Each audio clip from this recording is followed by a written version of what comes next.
Nadie ha podido explicar lo que le sucedió a Clara aquella noche, hasta ahora. Durante un retiro de fin de semana en los Alpes suizos, Clara, Santiago, Vanessa y yo buscábamos desconectar de la rutina en una cabaña aislada.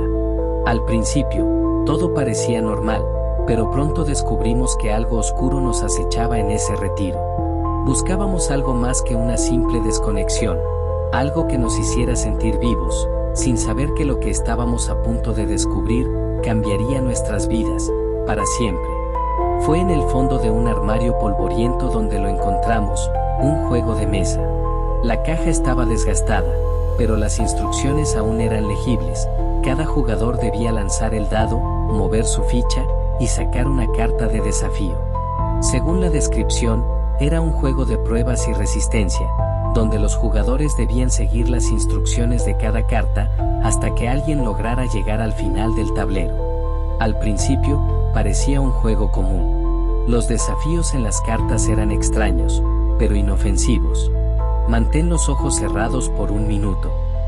Habla en susurros hasta tu siguiente turno. Entre risas, fuimos avanzando, sin notar que, con cada jugada, el ambiente en la cabaña se volvía más tenso. Cada carta parecía empujarnos hacia algo más grande, algo que no entendíamos. Cada vez que alguien sacaba una nueva carta, el crujir de las maderas se hacía más intenso, y las sombras en las paredes se alargaban, como si algo estuviera acechando. Pronto, las instrucciones se volvieron más inquietantes. No te gires si alguien dice tu nombre. Si escuchas un golpe en la puerta, no abras.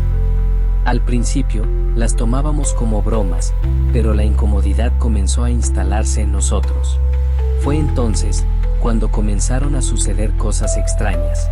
Santiago se giró por reflejo al escuchar su nombre, y aseguró haber visto una silueta, observándolo desde la esquina del cuarto. El sonido de un golpe en la puerta nos hizo congelar a todos. A pesar de la carta que decía que no debíamos abrir, el miedo y la curiosidad nos empujaron a actuar. Vanessa, con temor, se levantó y abrió la puerta. No había nadie, pero, al cerrarla, el aire se volvió espeso, como si algo hubiera entrado. Algo que no podíamos ver, pero que estaba con nosotros, desde ese momento. Vanessa comenzó a sentir que algo la seguía. Intentamos justificarlo, pensando que eran ilusiones o bromas, pero cada vez que sacábamos una nueva carta, las instrucciones se volvían más personales, más aterradoras. Mira al espejo que está detrás de ti. Si no ves nada, el juego se acabará. Clara, visiblemente temerosa, se atrevió a mirar el espejo en la pared, justo detrás de ella. Pero lo que vio no fue su reflejo. En su lugar, un par de ojos negros vacíos la observaban fijamente desde lo más profundo del cristal, como si pudieran ver dentro de su alma. El ambiente se volvió insoportable. Clara, alterada por lo que acababa de ver, sugirió detener el juego. Ya basta, esto no está bien, no podemos seguir. Vanessa, desesperada, revisó el tablero y la caja, buscando alguna pista que explicara lo que estaba sucediendo. Cuando levantó la tapa del cartón, algo la detuvo. En la parte interna de la caja, escrito con tinta roja, se leía: no puedes dejar de jugar. Si lo haces, morirás. Un escalofrío recorrió su espalda.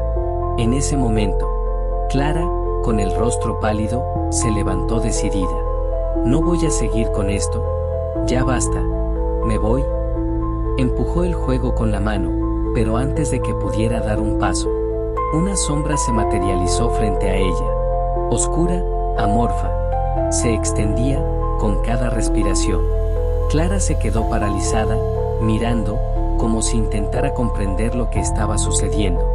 De repente, sus ojos se desorbitaron, y en un susurro, sus labios temblorosos dijeron: el juego no acaba nunca. Antes de que pudiera reaccionar, la sombra se abalanzó sobre ella. Clara cayó al suelo, su cuerpo comenzó a convulsionar, y sus ojos se pusieron en blanco. Un grito desgarrador escapó de su garganta. Un sonido tan profundo, tan inhumano, que nos heló hasta los huesos. El crujido de su columna vertebral al doblarse me heló la sangre. Su cuerpo se sacudió violentamente, como si fuerzas invisibles lo estuvieran desgarrando desde adentro. El pánico se apoderó de nosotros. La muerte de Clara había dejado un vacío imposible de ignorar.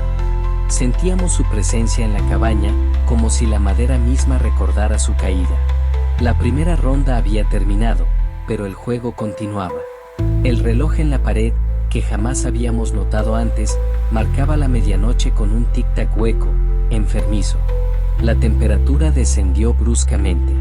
Santiago tembló, abrazándose a sí mismo, mientras Vanessa murmuraba palabras sin sentido. No sabíamos qué hacer. ¿Se suponía que debíamos seguir jugando, esperar, orar? Santiago trató de razonar, pero sus palabras se volvieron jadeos entrecortados. Y entonces, la entidad apareció. Sin previo aviso. No hubo sonido, ni una brisa que anunciara su llegada. Solo se manifestó su sombra. Se alzó sobre él, extendiendo dedos imposibles que se enredaron en su piel. No fue un ataque físico. Fue algo peor. Su cuerpo empezó a marchitarse, su piel se resquebrajó con un sonido seco y quebradizo. Las venas se hincharon grotescamente bajo su carne, latiendo de forma errática, como si algo reptara dentro de ellas, devorándolo desde adentro. Las líneas negras ascendieron por su cuello, y treparon hasta sus ojos, que de pronto, se inflaron, y estallaron. Un chasquido húmedo. Un fluido oscuro y caliente salpicó el suelo. Santiago intentó gritar, pero solo logró soltar un silbido ahogado, un sonido inhumano, que se perdió en el aire pesado de la cabaña. Sus manos temblaron, rascando su propio rostro con desesperación febril, arrancando jirones de piel que colgaban pegajosos de sus uñas. La carne debajo era un amasijo de músculo palpitante y venas retorcidas que parecían moverse solas. El juego lo estaba reclamando, saboreando cada segundo de su sufrimiento. Santiago se arqueó en una última sacudida espasmódica. Su espalda crujió como una rama seca, y su boca se abrió de par en par, en un grito mudo. Luego, cayó. Un cascarón vacío. Vanessa sollozaba, su mente tambaleándose entre la negación y la locura. Algo le susurraba. Un eco insistente repetía su nombre, con una voz que no le pertenecía. Miró a Santiago, su cadáver aún caliente en el suelo. Luego me miró a mí, y su expresión cambió, como si hubiera comprendido algo, demasiado tarde. Sus ojos reflejaban su propio cadáver, antes de que ocurriera.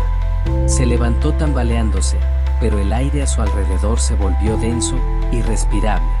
Un murmullo se filtró por las paredes, como si la cabaña estuviera llena de voces invisibles. Algo recorrió su nuca, un frío que se extendió como veneno por su columna.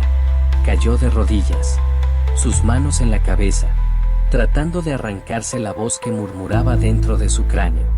Su piel empezó a hundirse, como si algo desde dentro la succionara. Sus labios se movieron en súplica, pero ya no había nadie que pudiera salvarla. Cuando el último susurro escapó de su boca, su cuerpo se desplomó, sin vida. Yo no podía respirar.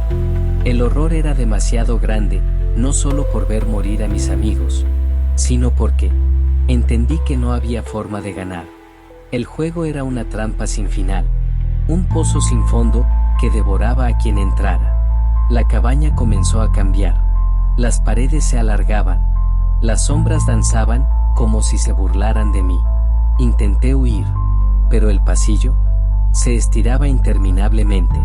No había puertas, no había ventanas, solo quedaba yo, y la sensación de que algo me observaba, saboreando mi desesperación.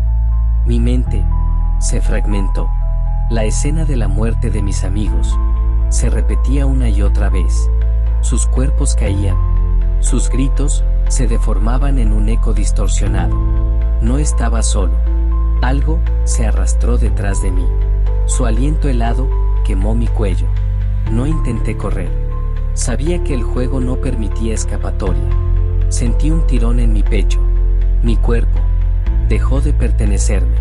El mundo se oscureció en un parpadeo. Pero antes de desvanecerme, vi algo terrible. La cabaña estaba intacta. Un nuevo grupo de personas entraba riendo, sin sospechar lo que les esperaba.